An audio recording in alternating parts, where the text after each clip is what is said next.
शंकर पर जल चढ़ाने का जो भाव वर्णित किया जाता है कि हम शंकर को मंदिर में जाकर जल चढ़ाते हैं तो खड़े खड़े चढ़ाएं कि बैठकर चढ़ाएं। बहुत ध्यान देना साहब। शंकर में मंदिर में जाकर हम भगवान शंकर को जल चढ़ाएं तो खड़े होकर चढ़ाएं कि बैठकर चढ़ाएं। अब दो तरह का शिवलिंग है मंदिरों में, दो तरह का शिवलिंग का निर्माण होता है, ठीक है। एक विष्णु शिवलिंग, एक शक्ति पार्वती शिवलिंग। दो तरह का शिवलिंग मंदिरों में होता है, दो तरह का शिवलिंग मंदिरों में होता है, समझ लेना बहुत अच्छी तरह से। एक शिवलिंग वो होता है जो जमीन पर डायरेक्ट जलाधारी रहती है, शिवलिंग रहता है, ऐसी जलाधारी पूरी की पूरी, और शिवलिंग जमीन पर रखा रहता है, भूमि पर रखा रहता है, डायरेक्ट जमीन पर। आप जल ले जाकर चढ़ाए, निकल गया रास्ते से। एक शिवलिंग जो जमीन पर डायरेक्ट शंकर भगवान की जलाधारी और शिवलिंग रखा रहता है, वो शक्ति शिवलिंग कहलाता है। माता पार्वती का हस्त कमल उस शिवलिंग के सम्मुख में, और दूसरा शिवलिंग एक डमरू जैसा होता है। अब वो हम उसको कैसे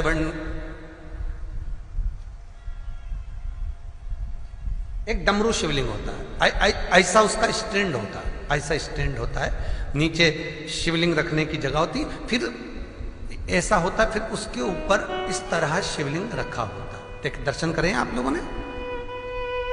अब फिर इसके ऊपर शंकर भगवान का शिवलिंग रखा होता है, ठीक है। इस तरह का जो शिवलिंग होता है, एक डायरेक्ट नीचे रखा हुआ शिवलिंग, और एक भगवान जो नीचे डमरू जैसी आकृति होती है, इस पे जो डमरू जैसा जो भाग बना होता है, ये भगवान विष्णु का हस्तकमल है, और ऊपर का जो भाग है वो भगवान ब्रह्मा का हस्तकमल है। इसको विष्णु शिवलिंग कहते हैं।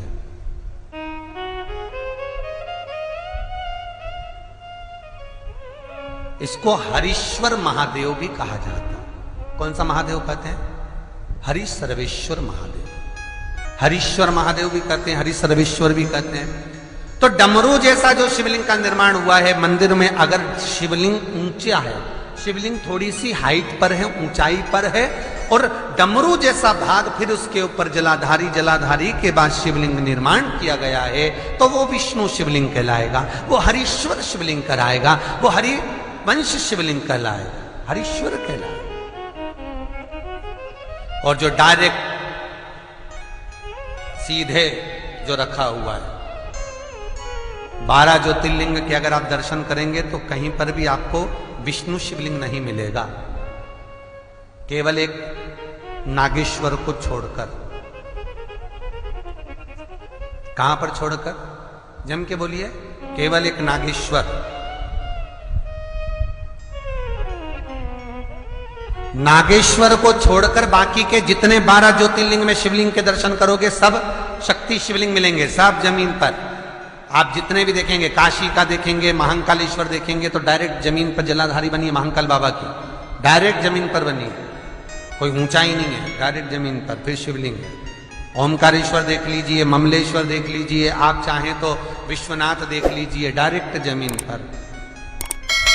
सोमनाथ देख लीजिए, डायरेक्ट जमीन पर। केदारेश्वर देख लीजिए, डायरेक्ट जमीन पर। भीमाशंकर, वैद्यनाथ, डायरेक्ट। आप वैद्यनाथ जी के लाइव प्रसारण कभी चालू कर देखना, डायरेक्ट जमीन पर, डायरेक्ट।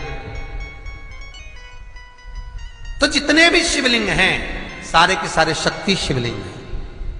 जो डमरू के भाग पर रखा हुआ है वो हरीश्वर शिवलिंग, विष्णु के हस्तकमल पर जो रखा है, तो शास्त्र कहता है आप शक्ति शिवलिंग का जब जब अभिषेक करें, बहुत ध्यान रखना अपनी जिंदगी में इस प्रसंग को श्रावण के महीने में बहुत ध्यान रखना। आपके आसपास में भी मंदिर हो तो उस पर ध्यान रखना।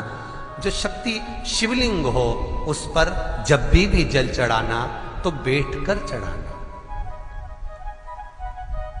बैठकर चढ़ाना।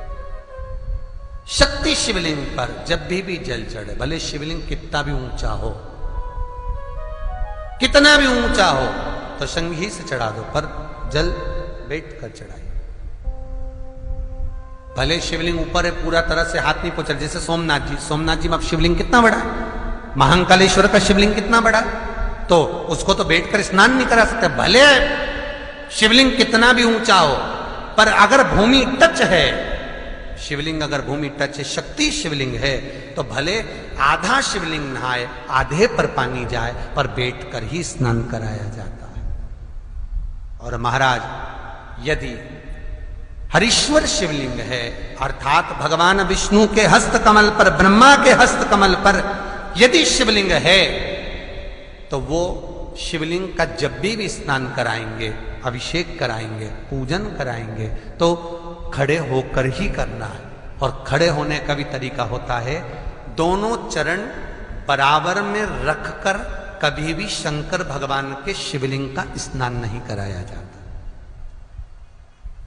महाराज दोनों चरण बराबर रखकर, अगर हरीश्वर शिवलिंग है, किसी मंदिर में शंकर को जल चढ़ाने के लिए आप गए हो और शंकर को जल चढ़ा रहे हो, तो हरीश्वर अगर शिवलिंग है तो दोनों पांव बराबर रखकर नहीं, एक सीधा चरण थोड़ा सा आगे रखिए और उल्टा चरण थोड़ा सा पीछे रखकर भगवान शंकर का जलाभिषेक करने पर लक्ष्मी जैसे अपने चरण रहते हैं, भगवान शंकर उसी तरह से लक्ष्मी को दौड़ाते हुए अपने घर में प्रवेश कराते हैं। लक्ष्मी भागती हुई, अगर जो पुष्टि मार्ग से जुड़े होंगे, जो भगवान ठाकुर जी की सेवा करते हैं, पुष्टि मार्ग से जुड़े हों, श्रीमद वल्लभाचार्य जी से, वल्लभ कुल बालकों से जिनका ब्रह्म संबंध हुआ है, ऐसे अगर जीव हैं, वैष्णव जीव हैं, तो वो दर्शन करते होंगे ठाकुर जी, यमुना जी और महाप्रभु जी का। तो कैसा दर्शन करेंगे? श्रीनाथ जी का दर्शन करेंगे तो दोनों पांव श्री जी बाबा के, मेरे ठाकुर जी के बराबर पर है, नाथ द्वारा वाले का। श्री जी बाबा के, गोवर्धन नाथ जी के दोनों पांव चरण बराबर। श्रीमद वल्लभाचार्य जी का दर्शन करेंगे तो दोनों चरण बराबर के फोटो में मिलेंगे। पर यमुना जी का अगर आप दर्शन करेंगे, पटरानी यमुना जी का जब दर्शन करेंगे, तो यमुना जी का चित्र का दर्शन करेंगे, तो यमुना हमेशा एक पांव यमुना जी का आगे मिलता है। क्यों? जो वैष्णव ठाकुर का दर्शन करे, श्रीमद वल्लभाचार्य जी के अनुसार भगवत चर्चा करे, उसके यहां यमुना भक्ति निरंतर प्रवेश करती जाए, इसलिए भागता हुआ चरण, दौड़ता।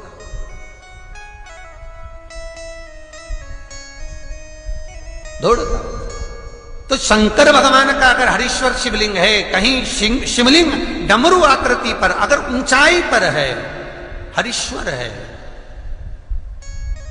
तो फिर जल खड़े होकर चढ़ाए, चरण आगे पीछे। बहुत ध्यान देना महाराज, हरीश्वर शिवलिंग का वर्णन किया महाराज, बहुत सुंदर बात कही है, बहुत ध्यान से सुनिएगा। शक्ति शिवलिंग के ऊपर जो जलाधारी लगती है, शक्ति शिवलिंग के ऊपर जो जलाधारी लगती है, वो 5 मिनट, 10 मिनट, आधा घंटा रखकर 24 घंटे के लिए हटा सकते हो। शक्ति शिवलिंग के ऊपर जो जलाधारी लगती है, वो 15-20 मिनट रखकर, आधा घंटा रखकर आप हटा सकते हो। पर हरीश्वर शिवलिंग के ऊपर भगवान विष्णु के हस्त कमल पर जो शिवलिंग का निर्माण आपको भी वर्णन किया, अगर वो शिवलिंग है तो उस पर जलाधारी अगर लगी है, तो कम से कम 5 घंटा, 8 घंटा तो जलाधारी को रखना पड़ेगा ही। बहुत ध्यान दीजिए महाराज। शंकर जी की प्राण प्रतिष्ठा करते समय, शंकर जी की स्थापना करते समय, शंकर जी को प्राण प्रतिष्ठित करते समय एक एक चीज का ध्यान करना पड़ता है कि हमें कैसा शिवलिंग रखना है, कौन सा शिवलिंग रखना है, कैसे स्थापना करना है, किस भाव का होना चाहिए। शंकर के मंदिर में शंकर जी विराजे हैं तो गणेश जी, कार्तिकेय और पार्वती की मुद्रा कैसी होना चाहिए, गणेश जी कौन सी सूंड का होना चाहिए। जब शंकर के मंदिर में हम आराधना कर रहे हैं तो गणेश जी की सूंड किस ओर होना चाहिए, पार्वती की मुद्रा कौन सी होना चाहिए, षडानंद कार्तिकेय की दृष्टि कहां होना चाहिए, ये शंकर जी की प्राण प्रतिष्ठा में देखा जाता है। केवल मूर्ति वाले ने बाजार में मूर्ति बनाकर बेच दी और तुम गए हमें शंकर जी का परिवार दे दो, हमारे मंदिर है छोटा सा, मैं वहां प्रतिष्ठा करना है। तुम बाजार में गए और शंकर जी का परिवार लेकर आ गए, शंकर जी लिया, कार्तिकेय लिया, पार्वती जी लिया, गणेश जी लिया और स्थापना करवा दी पंडित जी से। और बाद में बोली हमको थोड़ी कष्ट हो रहा है, हमको थोड़ी तकलीफ हो रही है, कहीं ये हम जब से लाए इससे तो नहीं हो रही, कहीं इससे तो नहीं। नहीं, गलती तुम्हारी है। तुम तो बस गई और लेकर आ गई।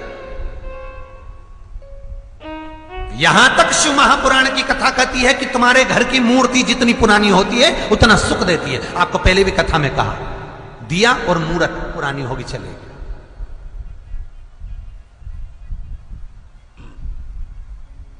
पुरानी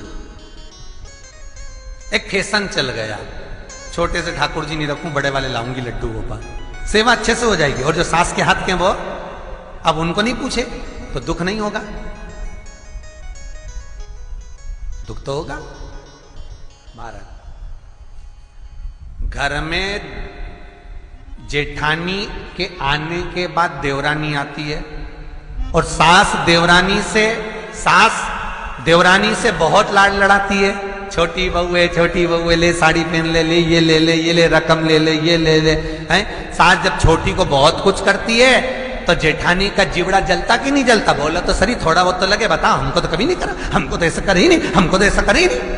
उसी तरह आप नए भगवान लेकर आ गए, नई ठाकुर जी लेकर आ गए और छोटे ठाकुर जी पहले के हैं। भगवान को लगता है बताओ नए से लाड लड़ा रही, उसको वस्त्र पहना रही, आभूषण पहना रही, मुझे आभूषण तक नहीं, वस्त्र नहीं, जैसे हैं वैसे लुढ़क जाते हैं, कौन पहनाए? कोई ने कहा इनको क्यों नहीं पहनाती, छोटे हैं पहनाते नहीं बनता, भाव से पहनाओगे सब पहने। शिव महापुराण की कथा कहती है जितनी मूर्ति छोटी होती है, अंगुष्ठ के आकृति से जितनी मूर्ति छोटी होती चली जाती है उतना सुख प्रदान